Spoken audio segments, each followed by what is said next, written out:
So we had another talk due, so I'm kind of a last minute replacement. So I've delivered this talk before, but it's like 15 minutes long, so it's a little bit shorter, but hopefully I've got a couple of anecdotes that'll pad out a bit, and you can ask me some questions afterwards. So, yeah, this talk is called, and I don't know how many people have read this book, but The Perks of Not Being a Wallflower, which is networking for shy folk like me. So, believe it or not, I'm actually really shy. I'm one of those people, what they call like an extroverted introvert, in that like most of my hobbies involve things like reading, writing, drawing, just hanging out on my own. Basically, I'm an only child. But I actually really like people, and I really like talking to people. And that's kind of why I went into recruitment, because I like helping people. So by doing all those things, I kind of came to the realization that like, if I want to be a success at doing something that involves dealing with lots of people, I have to get out of my shell, I have to get out of my comfort zone. So I kind of developed a lot of like, I guess, little quirks and little techniques to kind of take myself out of my comfort zone and make me a more sociable person. So I kind of want to share some of those tips, really, because I know quite a lot of people in InfoSec that I talk to kind of say, oh, how can you just talk to people all day when you're like really shy? And I'm like, well, I don't know, I just do. And I kind of got a bit reflective and thought, well, maybe there's some stuff I've learned that I can pass on, and perhaps these tips are useful. And I've shared these tips with a few people, and they said they are useful, so I'm going to share them with you. So another thing you should know about me is that I love a meme. So there is lots of memes in this presentation, and some slides are literally just memes, and I'm going to talk over them. So here you go. So I also wanted to tell you briefly, actually, before I kind of go on to the first slide, about my very first networking event, which was, I don't know, like 12 years ago. So it was one of those really forced ones where it was nothing to do with cyber. I was in a sales role. I got put in a room with loads of random people, and they said, you four go over there, you four go over there, and network. And I was like, cool. So I was like, what do I talk to these people about? And they're like, I'm an accountant. They're like, I'm a graphic designer. I'm like, I sell engines. And so we all had nothing in common, but we had a good chat. And I came out of there thinking, that's probably not the best way to do networking. So when I started kind of going into cybersecurity, one of the things I was really conscious about is I wanted this to be part of the community, and I wanted to be, I was a recruitment consultant, and I don't know if any of you have ever dealt with recruitment consultants. Sorry if there's any in the room. But they're kind of a bit like, ooh, recruitment. So I was a bit like, hey, I like the same stuff you do. I want to help you. How do I kind of get that across? So yeah, I basically came up with, the idea of networking, of trying to do it in a way in which, I'm just trying to basically get to know you, find out more about you, and hopefully we can help each other in the future. So every role I've ever had, this is not to sound cocky, but I've kind of done it through networking. Like, I've not really applied for a job. I've kind of met people at conferences who said, hey, you're cool. Or that I've kind of found a job and I've known someone there, and I said, hey, and they said, hey, you're all right. Do you want to come work here? Like, yeah, okay.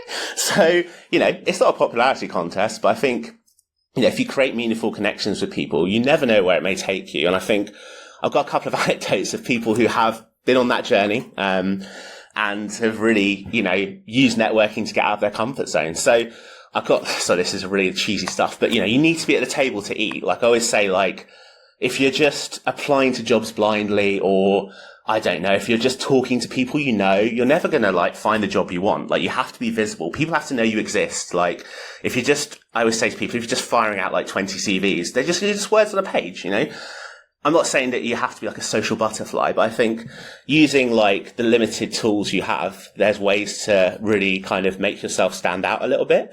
So I always like to say, one conversation can change your life. So I'm just checking he's not in this room before I tell this story, but it's a good story. So there's a chap I met at B-Sides London back in 2017. So I was very young in my cyber career, and I was talking to this chap on LinkedIn in Ireland, and he said, hey, what cool networking events are there? I was like, B-Sides London? He's like, cool. Can I come? I was like, yeah, all right, we'll go together. So me and this person went to B-Sides London together. We walked around a little bit. We saw some stands. We actually saw Immersive Labs there. Actually, that's the first time I met them. That's a company I work for now. And we kind of went our separate ways. I kind of forgot about each other throughout the day. So the next day he messaged me and he said, I had a really good time. I was like, oh, cool. What did you do? He's like, well, I got a job interview. And I was like, how did you do that? And he said, well, I was sat at a table with some people who were talking about cybersecurity. So I started talking to them, and we got on well, and one of them was like, hey, I'm hiring for my team. Would you like to interview? And he said, yeah, all right. And I said, let me know how it goes. 2 weeks later, he's like, James, I've got a job offer and I'm moving to the UK. And I'm like, how did you do that? He said, I just spoke to people. And I was like, cool, all right, well, it works. So, yeah, it kind of shows that, like, having the right conversation can really, take you to that next level. So I think a really important thing to do when you're networking is finding out where you want to network. Like, don't be like me, go to a random event where you're like, hey, let's just meet graphic designers, no offense, and accountants, no offense. Let's actually go to something where you're going to meet like-minded people, like B-sides, for instance, where everyone is kind of, like, I always think to myself, like, everyone's here for kind of the same reasons. Like, we all like cybersecurity, we want to keep the world secure, and in our own little way. So if I think to myself, if I strike up a conversation with someone, there's about an 80% chance that we will have some common ground, like we're interested in something similar. So I say to people, like, identify a meetup that meets your needs. Like, you might want to get into software development. So you think, well, I'm going to go to a software development meetup. I know it sounds really obvious, but you think, well, like-minded people in the room, like, hey, there might be some junior professionals there who have kind of been where I've been, who might have some tips, and I can be friends with them. Don't do what I do again. Don't go to a cryptocurrency event. And I had a lot of free food and drink, but I learned nothing and nearly got roped into a scam. So, you've got to pick, oh, that's not a story we'll tell, but you've got to pick your battles, really. So, there's lots of, like, smaller meetups. There's not just big events like this. Like, there's DEF CON chapters, there's small meetups around in Birmingham, in Bristol, in Cheltenham. There's lots of smaller things you can go to. And what you'll often find as well is that, I kind of wrote this down, you leave your certifications at the door. Like, you sit next to someone, you talk to them, no matter how senior they are, usually they'll say, I've got time for you, like, I'll have a chat. Whereas if you go to quite a big commercial conference, then that person's probably trying to sell to you, so they might not have as much time. Whereas if you're at a smaller meetup, they're like, hey, let's just chat, let's get to know each other a little bit.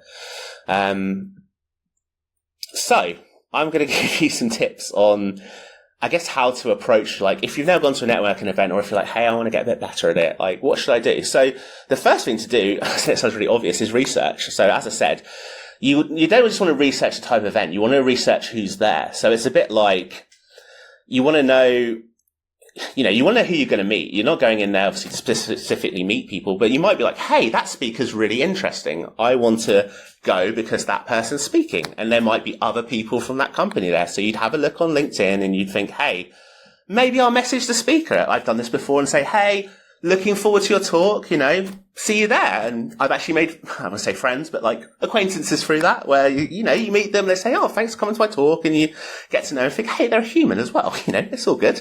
Like, they're super smart, but they're cool, and what you'll also find is that suddenly you've got a connection there. You've got someone that, you can talk to that you might find at other meetups. And what you'll often find in cybersecurity is that it's quite a small community. You'll see a lot of the same people, especially if you go to a B-sides event. But that's not a bad thing, because people start to get to know you. People will kind of say, hey, they're in the circle of trust. They're actually really interested in this thing, like, that I'm interested in as well. And all of a sudden, as I said, if you're applying for jobs, you're not just words on a paper, you're a person that, oh, I've met them. They're okay. I can vouch for them. So I think one thing that I've found really effective is not just bringing a friend, but making a friend. So I think when you're kind of not, if you're new to cybersecurity, sometimes you can be like, I don't know anyone. Like, I read a couple of years ago about a group for, like, an online, I think it's a Facebook group or something, for music festival goers who wanted to go to gigs, but they were on their own, and they were like, I don't know anyone else who likes that type of music. So basically you could post in this group and go, I want to go to this concert, and other people would go, come with us. And I was like, what a cool idea. Maybe you could do that in cybersecurity as well. So something I still do is I will shout about events I'm going to. So I'll say on LinkedIn, hey, I'm going to this event. Hopefully I'll see some people there. Or I might even message someone who might be interested and say, oh, did you know this is going on down the road? And they might go, no, that sounds good. I'll see you there. And all of a sudden you're thinking, hey, like, there's someone there that I know. I'm not going to be alone. It's fine. I'm going to go into that situation, and that person might know other people, and all of a sudden you've got a couple of friends. You're like Spider-Man. Like, hey, it's all good. And it's all fine. And I think, it's just, again, it's all about making that human connection. So, and this is like, it's just talking. It sounds really silly, but again, like the whole Wallflower thing, like, again, this is quite embarrassing. I'm telling this story, but one of the very first cyber meetups I went to, I went to this meetup. I was there for 2 hours. I spoke to no one. I literally stood in the corner like this. I was like, a bit like when you're in a dance, you're not so scared to dance with someone, you're just kind of like looking around. I'm like, I don't know what I'm doing here. This is so awkward. I kind of left there and I was a bit like, I was on the train home. It was all the way in London. I was a bit like, oh my God, what was I doing? Like, I need to actually talk to people. I can't just go there and chill and think people are going to come up to me. So, like, again, like, and there's ways of talking to people. Like, I've been at events where people come up to me and basically pitch. They go, hey, I'm blah, blah, blah, blah, blah, blah, blah, blah, blah. I'm like, woo, like, hi, I'm James, So I think it's about just, taking the time to get to know people. Like, if you get into a conversation with someone, I know it sounds quite obvious, but I think just finding out about them, like, and naturally they will be interested in you. And again, it's just building connections and having good conversations. So, Another really important thing to do is follow up. Like, it sounds a little bit salesy, but like, again, if you found some interesting people, like, connect with them on LinkedIn after, drop them a note saying, hey, it was good to meet you, maybe see you again. If you've met someone who, I always say to people, like, it's good to associate with people who are doing the job you want to do. So if you're a sysadmin and you're like, hey, I want to be a junior pen tester, maybe I will speak to junior pen testers who are like 1 year ahead of me in my career, and maybe they will pass back knowledge, or they will tell me about, hey, my team's hiring, or, oh, Sam down the road has a job, So I think it's really important to kind of not just go to an event and go, right, been to an event, that was great. It's to follow up and actually stay in touch with people. Again, there's loads of people I've met who say, hey, I saw you at SteelCon. Did you know that I found out about B-Size Manchester because I went to B-Size London, and a few people said, hey, there's a B-Size in Manchester. And I was like, cool, are you going? They're like, yeah. I was like, I'll see you there. So it's just little things like that. And again, you build up a friendship group, you build up a mentorship group as well. You build up people who will share knowledge, people who will help you, and maybe you can help them as well because you have your own info to give as well. And networking is an ongoing thing. Don't expect immediate results. Like, as I say, it's a bit like a friendships and a romance. These things take time. Like, you're not going to walk. I went to a meet up with a very good friend of mine, and he walked out. He said, well, I didn't get any jobs out. I didn't get any jobs out of that. And I was like, what? That was not the point. He's like, I'm not going to another meet up like that. It's like, you don't come out with job offers. Like, you go in there to meet people. Like, it's a meet up, not a job up.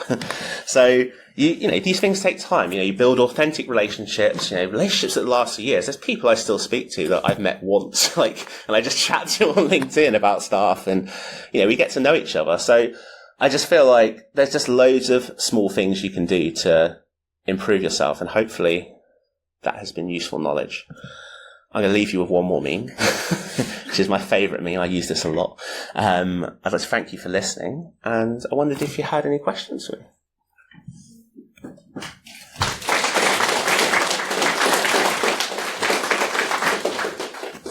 So when you recruit people in your role, yes. What kind of percentages would you say are people you've spoken to before at events or networking, and how many of them are kind of like cold CVs?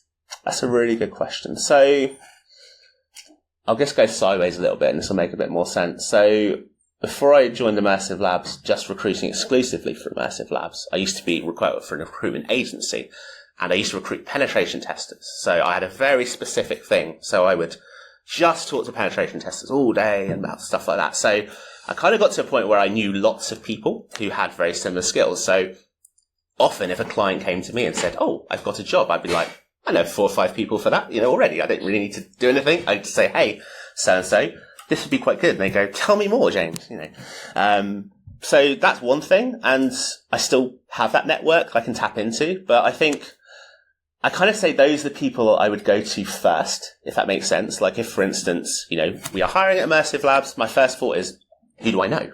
Like, who have I met? Or, who has reached out to me? Like sometimes people just literally, it happens quite a lot. Someone reach out to me on LinkedIn and say, hey, James, Immersive Labs seems really cool. If you ever have a project manager role or something like that, let me know. And I'll go, okay. And then a month later, I'll be like, got a project manager. Who's that? It's that person. They reached out to me. So, there's little things like that. So I think I don't know, I think that's the first thing to do. But at the same time, I think if someone's got the right skill set, like just reading a cold CV is, it's still good. Like if you've still got the skills, it's still good. But I always think to myself, my default is always like, who do I know? Like that could be good for this. But at the same time, if someone's very impressive and they reach out to me, then it's good. So, yeah. I don't know if that's right or not, but. What is the one thing that you look for in a networking event? Like, if you're going to go do research and you want to attend one, what's the one thing that you look for? Can I say more than one thing? Or I think that the talk is quite like, what is the talk about? Like, is there something interesting and innovative, or sometimes tongue in cheek? Like if someone's talking, like one of the first talks I ever went to was in London, and if someone who I still speak to now, who did a talk about American football and like instant response. And I thought to myself, that's interesting, because at the time I was really into American football, and I was like, okay. And I actually spoke to him after the talk and said, that was a really cool analogy, and I liked how you turned that into a talk. So that's a big thing for me. I quite like that. But I also think, like, what kind of people will be there? Like, I think, the diversity of the event is quite interesting. Like, different people from different backgrounds, different, all sorts. That's really interesting to me, because I don't want to just go to meet the same people over and over again. I want to meet different people. I like meeting people. I want to meet new people, So I think those two things, I'd say, is what interests me the most. And I think hopefully interest other people. Like, I think if you have a good one-liner for a talk, you can say, hey, I'm going to see this talk. So and so, and people go, that's interesting. So, yeah. So every month or something like that in Bristol, there's a Cyber Tuesday meeting There group is. thing, which is primarily a networking thing, and they also have talk, but the talk information is announced very late. I've never been to one. We'll fix that. So, how many people in the room go to these? Then? I run it. It's not a trap. Like, it's not. The reason, I've never been, because I never know what I'm going in for. So we have a very specialized format. So sorry to do a small little pitch, but it's bite Pitch away. Funny enough, this is where your talk came from, because you came into this for us, which I really appreciate. Very short notice. 8 slides in 16 minutes, but all of our talks are ones that our community submitted. So a lot of the times, it's simply that I am still finding a speaker, because as much as I love them, I have to find 2 per month, and getting everybody, or we'll have a cancellation. So our goal is, especially looking into the next couple of months, although we won't have one for October because of the conference, is that we will be posting ahead of time. So yes, I will. Do come along. There will be talks involved, and it's not amazing just people. Yes, stood in the corner talking to nobody. No, plus you have to do with me. I won't let you sit in the corner. No one stands in the corner. There is no corners. Your name is Ileana. Ileana. What's the name of the group again? It's Bristol and Bath Cyber. Oh, Sorry to hijack you. No, that's good. That was so perfect. Networking, it was like role play just happened. Exactly. We had a happening right there, didn't we? Question. I'm really interested in how you overcome awkwardness when you're networking anything. Because like you come across as being a really, really bubbly person, and sometimes it might be like, that's a little bit too much. Yeah, he's too or much. you might get somebody then who comes straight into the sales pitch. How do you make people feel at ease, or how do you adapt to the type of person or the vibe that person gives off? Because that's a skill. Actually. Yeah, it is a skill. Like, that's a really interesting question. I kind of try not to talk about myself, I suppose. I try to listen to them and find out who they are, because I think, like, I'm not that interesting. I'd rather know who they are. Like, why are you interesting? Tell me who you are. Even if you work in a shop, I'd like to know what shop you work in, what aisle, like, that's the way, because I get some talk. What shop are you working? What aisle are you working? Yeah, fresh produce or cold, but it's true, because I think, like, the least awkward thing is for someone to talk about themselves, I suppose. Like, if you're, like, I don't know, I always like to say, oh, what do you do? Well, tell me about you. My day's been alright. How was your day? I know, just something that's not like, oh, I'm James. I know, no one cares who I am. I want to know who you are. Like, and then naturally you'll want to know who I am. And then I might talk about that, or we might talk about the weather or films or something else, I don't know. I try and make it non-awkward by having them talk to me, I suppose, really, and just try and be like, open and appreciative and listen and not just go, oh, cool, okay. That's the next, and just actually engage with them and ask, be active listening, which is a skill. Like, I used to be terrible at it. I'm hopefully better at it now. But, I think it's just, I don't know, just being curious about people. That's what I always say, like, be curious about people. I think that's, yeah. No. Can I add on to that? Go for it. One of the best things you can do at a networking event, I literally do networking for most of my jobs. Everybody is as awkward as you, but Yes. There's a thing called open twos and closed threes. So if you have attended a networking event by yourself, look for people who are standing in groups of two. Sorry. If you approach someone as a group of three, it's a closed off triangle, and you'll feel even more awkward. If you find two people, just say, oh, do you mind if I butt in? And let them do the talking, and you'll naturally fold into the conversation. It is, especially when you're just starting out with networking, one of the best things you can do about not feeling it awkward, and you're not then sitting out by yourself, and by the end of it, you've met two people and not just one. All about returns. I see people do it all the time. It's great. Oh, sorry, I'm just going to interrupt. Literally say I'm just going to interrupt, but it sounds interesting, or I overheard. Literally any excuse to kind of butt in. No one's going to find it off. I promise I'll do it to someone who's in here later, and you'll be like, oh, I see what you mean.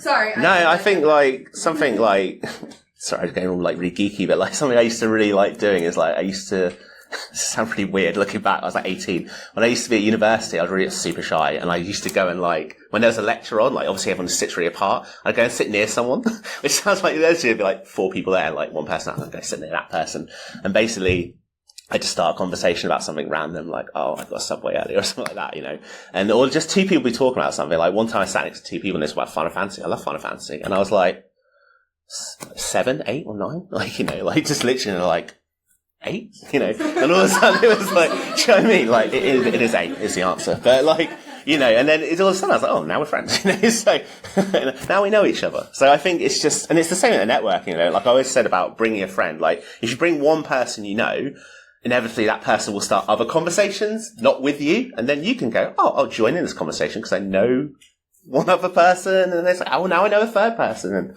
you just almost roll around, So, yeah. I think we've got one more question we do? Or we at time?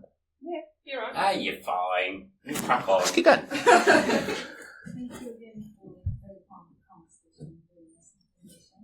What's your advice for more intern and junior people who want to start networking? It's totally different from someone who is already an expert and knows the conversation, knows how to impress people with knowledge. But it's pretty difficult for Yeah. I think it is and it isn't. I think, again, not to talk about myself, I'll try not to, but when I first started in cyber, I didn't know anything. I just went to events and I just listened to people. I would just, I was a junior, I was tell me, I just would have conversations. I think they're still people. I'll just have conversations with people. There's so many people I meet at events, and I start talking to them, I'm thinking, who is this person? And then we connect on LinkedIn, I'm thinking, oh, they've got no experience, or they're a graduate. I'm I didn't know that because they're just a person. I wasn't there to check their qualifications. I think you have to, and it is a skill, feel like you belong. Just because you don't know as much as everyone else doesn't mean you don't belong in the room, in the conversation. You're there to learn. Everyone's, again, like what I said before, everyone's there for the same thing, to learn something from the meetup. You don't go to meet up because, you're interested in the topic or you want to meet people. You're all there for the same reason. So I wouldn't look at it through that lens. And I know that sounds quite difficult. I'd look at it of I've come to the same thing to learn the same thing as you. So that's how I would approach it. And hopefully the more you do it, the more confidence you would get. So, yeah. What you said resonates a lot because even now, you always told back, oh, we're going to need those staff, you're an apprentice, come and speak to them, and it's always a massive back and forth, and it weeks or months until you all go back and forth. But a lot of what I found is a lot of apprentices in cyber are not office based or remote. So how do you promote on-site community when you've got people in office or people online? Just keep on doing that. How do you encourage that Any suggestion? meme. Send the memes. Yeah, in all honesty, GIFs and memes, but yeah, and emojis. But no, genuinely, I think like, Slack channels, like having like channels at work that aren't just work related. I think like there's people that I literally have never met that I just talk to like all the time about stuff, you know. And I think like I think it's just things like that which can bond people. And then when you do meet in real life, you've got like, oh hey, you're that person I send Metal Gear Solid memes to or whatever, So I don't know. It's just, I know it sounds a bit silly, but like I guess things like that. And yeah, I guess just try. It's tough. I guess when you are fully remote and everyone else isn't. But I guess just finding those alternative channels, or even setting up like groups, like saying, "Oh, hey, let's have once a month. Let's have a chat. Like literally, like let's just get some stuff off our chest, or let's share some info. Like let's do a lunch and learn. Like just little things like that." And I don't know. I don't really have an answer, but hopefully that's useful. Virtual coffee mornings. Yeah, really that's a good one. Yeah. It sounds really, really, really terrible to be like, hey, let's just sit on a Teams call and have a coffee. But I promise it really does help. And it's always best in those kind of meetings to put work to one side and actually have a conversation about something else. Because otherwise all you're going to do is talk about work. And yeah, talking about work is great when you're at work, but you're not going to be able to get a better working relationship if you don't know that person. Yeah, you've come from college or university, and so you've got loads of social skills, but no practical work experience. So talk about football. If you're into football, I'm making a real big assumption there, but so one place I worked at before had they called it like donut mornings, and basically everyone just put their name in and it drew people together to have a conversation. But like the CEO of the company would also do it. So actually you could be an entry-level employee talking to the CEO, not necessarily about work or anything like that, but just chatting. Yeah, and really good. Stuff like that builds up loads of good relationships because it's putting people outside their comfort zone as well. And both people are outside their comfort zone, which means they bond over being outside of their comfort zone. So it's a lot easier to kind of like go, well, we've got to talk to each other for the next 15 minutes, so... corporate mandated fun! Chaos. No, but that is really good. Like, again, like, if you've got a mutual thing of, hey, we're both having an awkward conversation, this is fine, then you'll remember it as well, it'll be memorable. So, yeah. You don't have a question. Oh, sorry. Hi. Hey. Okay. So, when you build a network, to an extent afterwards, you also need to try to maintain it, try and keep in touch with people and not let things fall away. Do you have any advice on good ways to try and do that and build that into your team? Yeah, to be honest, I kind of missed that out, so sorry. I think one thing I used to always do is, and I still do it to be honest, it's just, it sounds really silly, but just like and comment on people's posts on LinkedIn. Like if you're already connected to them, LinkedIn's one example, just say, oh, this sounds cool or this sounds insightful. Just something to kind of, it's a bit like, hey, I'm here, because, you start to be more visible. And just little, I wouldn't say go tagging people and stuff necessarily, because that can get a bit bizarre. Because like, what is this? There's this meme someone's tagged me in. It's quite funny. But I think just little things like that, or just kind of what I mentioned before, like, again, sometimes if I'm going to an event, like say I went to an event in Birmingham, I think I know, Jenny lives in Birmingham. Does Jenny want to go to this event? And I say, hey, Jenny, do you want to go to this event? I'm free on Wednesday. Yeah, sure. And I'll bring Paul. Okay, cool. Suddenly, and little things like that just show that, hey, little things like that. Just saying, oh, this is coming up. And just, they can say no, or I'm not interested or not reply. But, just little things like that. I guess just like any friendship, isn't it? Like just not constant contact, but just small gestures, I suppose. But that's one way. It works for me. It doesn't work for everyone, but I feel like that is quite a good way. So. I think the one thing that you just said is it's about authenticity. Yeah. And that is really important. Everything that you've talked about is very much from your point of view, which is great, but it is remembering that some of us are more awkward than others, and it has to work for you. Yeah. But I guarantee it can be. Yeah, and as I say, my way is just my way. Like, it's not, again, it doesn't work for everyone. As I say, we're all different levels of awkward. But I feel like hopefully it's something, and again, like, different things work for different people. Like, I don't like football, I'm not gonna lie. And like, the amount of times I've gone to things, think everyone just talks about football all the time, so I'll just try and think, but I still want to be close to these people, so I'll just try and steer the conversation in another way. And even if it fails and it goes back to football, I think, well, at least I tried. Now I just stand here awkwardly and just say random things like penalty, and stuff like that. Or, God, what a shot that was on Friday. Which one? Oh, that team. That one shot. Oh, what a shot, yeah. So many goals. Goals for days. Yeah. So, yeah. Is there any more questions?